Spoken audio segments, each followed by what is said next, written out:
So it's finally time for the Christmas harvest, and I've already harvested the potatoes. We do 3 tubs of potatoes every 3 weeks, so we get a nice mix. And we're doing Cara this week, and Sarpamira, and Charlotte, and they're looking pretty good actually. I'm pretty pleased with them.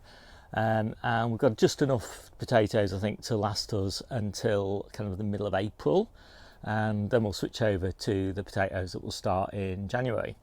So that's potatoes done. I've also done some parsnips, and we've got just enough parsnips, I think, to last till the end of the year. So one more harvest, and yeah, then it'll be quite a long wait for the next parsnips.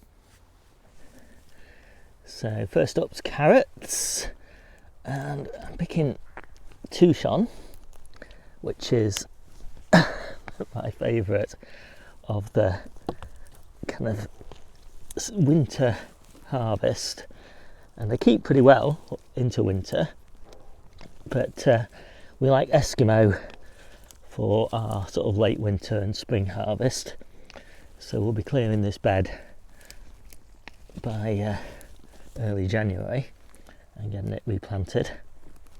There's a nice mix here of small carrots, which we use in the salads, and big ones I'll cook with.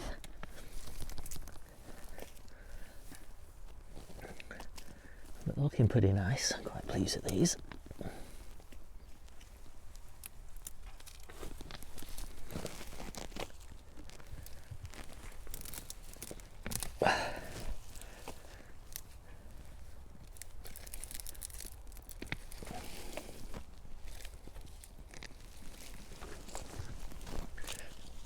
Right, gorgeous. Okay, so now we're going to do turnips, and I do want to get these turnips cleared actually fairly soon because I want to get them replanted. So I'm going to pick even some of these quite small ones.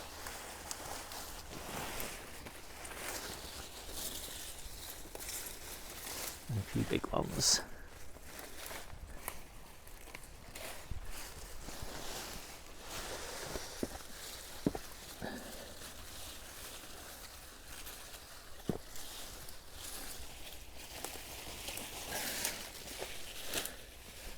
So I think that'll do.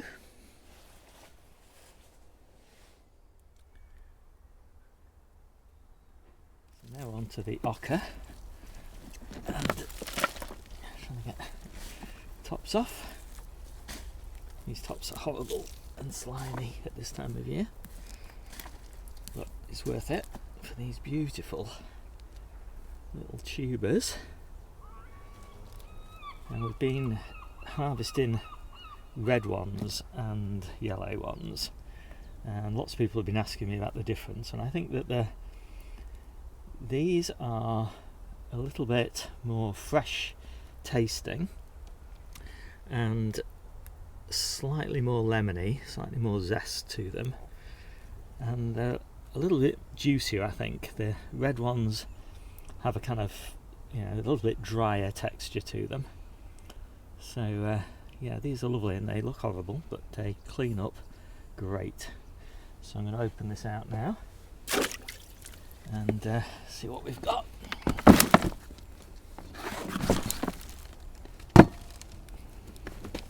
Oh, a mass, a very tough mass of roots.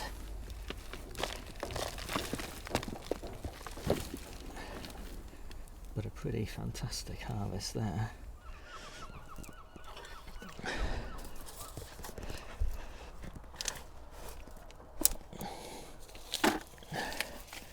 So now we're on to the Jerusalem artichokes, and I love these in small quantities, and they're just such a great harvest, you know, because they take no effort at all. You know, you just leave them in from year to year, just leave like one tuber in and harvest like 90% of them, and they're just great, and they look, again, you know, like really rubbish. But like so many things in gardening, they clean up lovely.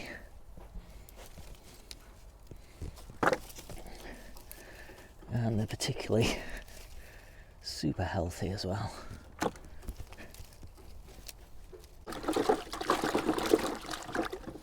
Right, so now I'm going to pick some sprouts, and to be honest, we don't have a huge number of sprouts at Christmas because we've just been eating them for such a long period of time. They're nothing particularly like a delicacy for us, but it is quite nice to have a few.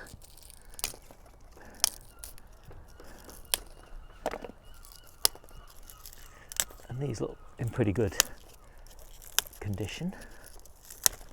Not too big, not much cleanup needed.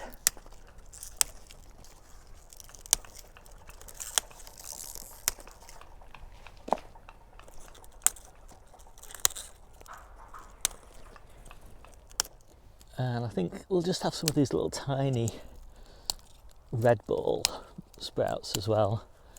And they will grow a bit bigger than this. They're really a bit better, I think, for later on in the year, but they'll just add a bit of colour to the plate.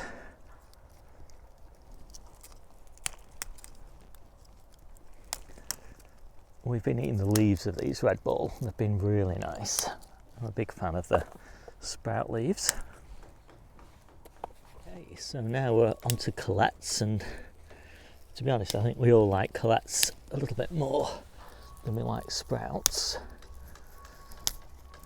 And I like them because there's a lot less clean-up. You'll just need to rinse them in water, really. There's no leaves to take off or anything like that. They're just really lovely. And again, just like sprouts, the leaves are absolutely amazing.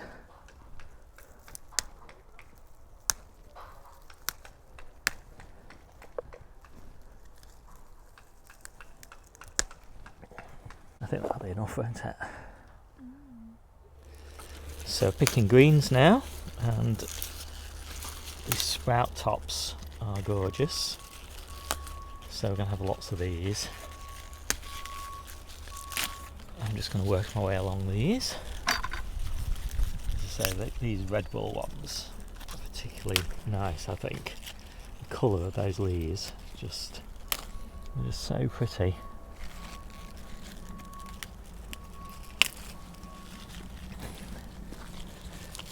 We've been picking these sprout plants leaves now since July, every single week.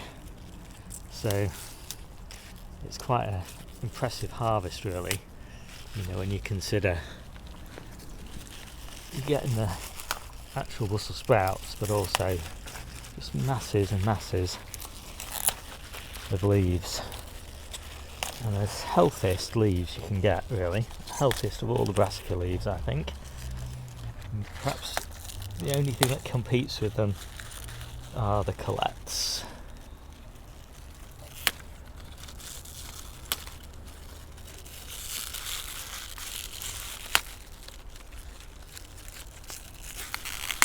There we go. So now we're going to get a bit of nice purple sprouting broccoli. We'll snap that one off. And it's important to get some good leaves because, again, these leaves are really great. And then we'll pick some side shoots off some of the other plants. Okay.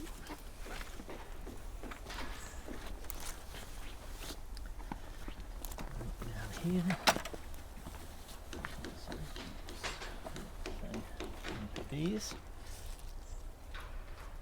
So it's nice little side shoots. Some more there. These are early purple. Not the most prolific, really, of purple sprouting broccoli, but at this time of year, you just really have to take what you can get. And get one of these as well.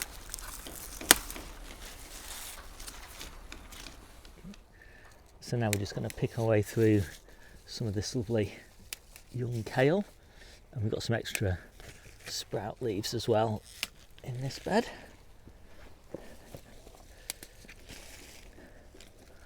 Most of our kale is actually at home, but we're kind of saving that for spring, so we'll just take this off the allotment for now. But it looks absolutely, I think, looks so lovely at this time of year, and it's so sweet as well.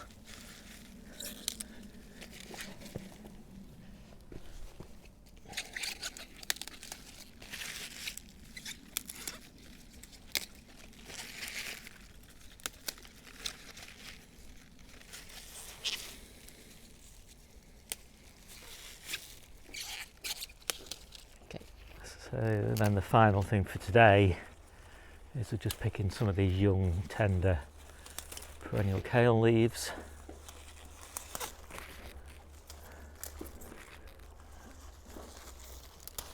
I prefer the younger leaves. Some people eat these and are quite happy with them, but for me, the younger ones are the best. And we've got plenty of them.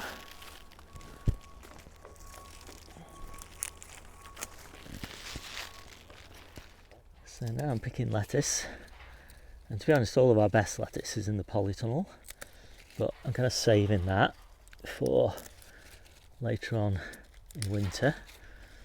So I'm just going to take some of these and getting rid of these lower leaves which are dying off because they're not getting any sun, but the upper leaves are really gorgeous. So I'm going to get a good crop off these, I think. And this variety is my favourite for winter, which is red Grenoble red, whichever way you like to call it. It's one of the few lettuces that actually keeps growing in the dark days of winter, albeit very slowly. So we need a lot of it. We've actually got a lot of lettuce at home, which we're going to pick later as well, which we've grown under grow lights, and that is looking amazing. So we don't need to overpick these beds, which we've had to do in previous years, and basically after this Christmas harvest we've often had to give the beds a couple of weeks of rest to recover, but we won't need to do that this year.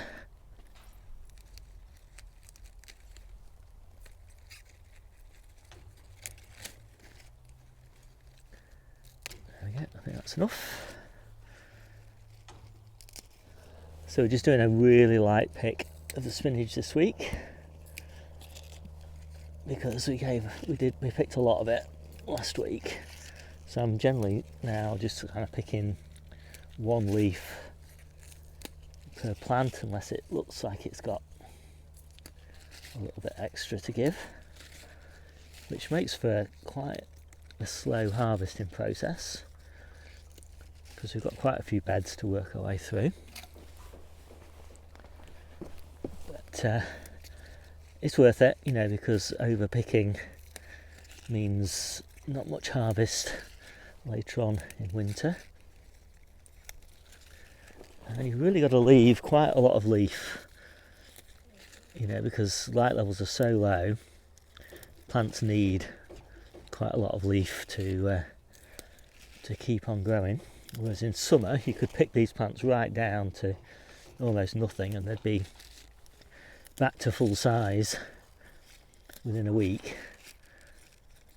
You know, plants are struggling to grow one leaf a week in winter.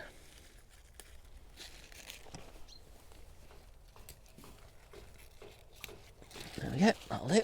So now we're on to spring onions. I like to just snip them off and leave the roots in the ground.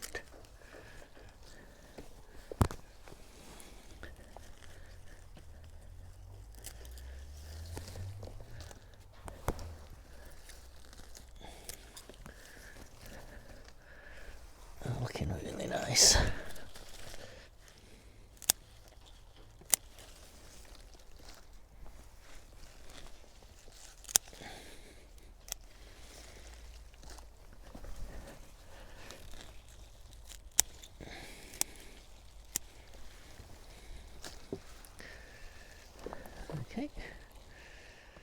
They'll clean up nicely.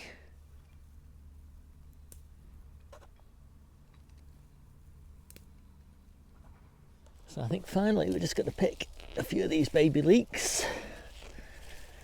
And, whoops, we kind of really like little leeks.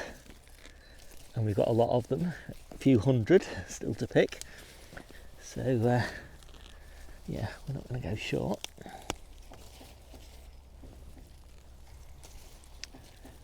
I think that's probably enough. So the last thing to pick today is this Tatsoi and the Pak Choi next to it. And it's starting to look a bit rough now, but there's still plenty of good leaves on. It's not going to do much growing now though, so we'll be picking it pretty quickly because I do want to get this bed replanted fairly early on next year.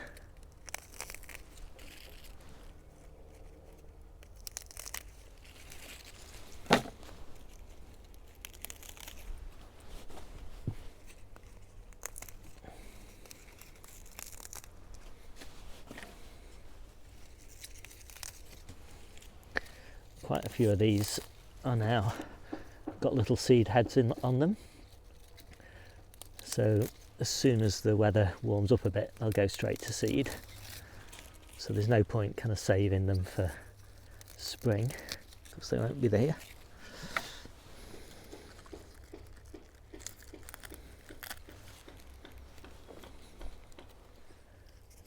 And same story with the Pak Choi.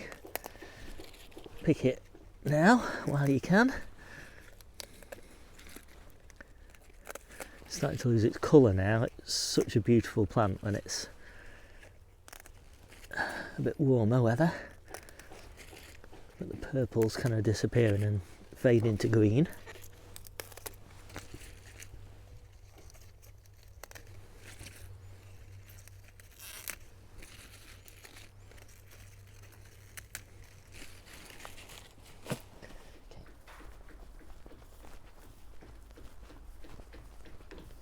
So these lettuces now are just over 5 weeks old and they're ready for harvest.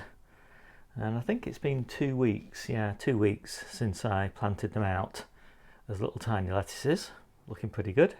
So here's our Christmas harvest table, or most of it anyway. And we'll just run through it quickly. So we've got those lovely potatoes.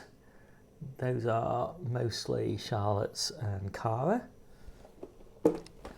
And we've got purple sprouting broccoli, parsnips, more potatoes. These are mostly sapomira, mixed colettes and Brussels sprouts, garlic, leeks, golden and red beetroot, shallots, red onions, white onions, apples, turnip tops, salad carrots, cooking carrots, more cooking carrots, salad onions, okra, parsley, turnips, Jerusalem artichokes, lots and lots of different types of greens, including loads of purple sprouting broccoli, Tatsoi and Pak Choi, spinach, Pak Choi, Tatsoi, red cabbage and mixed salad leaves. Quite a lot of mixed salad leaves.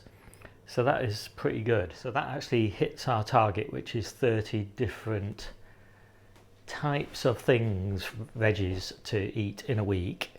And it's fairly difficult to achieve that in winter. It's pretty easy to achieve that in summer. And in order to kind of achieve it, we slightly cheat in that quite a few different brassicas here, but all different colours and textures, you know, multiple different types of potatoes, again, different colours of beetroot, things like that. And so I think it counts in terms of different varieties. So yeah, pretty pleased with that. And there's the salad mixes actually made up, looking lovely. So hope you like this quick video. My name's Steve, this is the Seaside Kitchen Garden and Allotment channel, and I'll see you soon. Happy Christmas.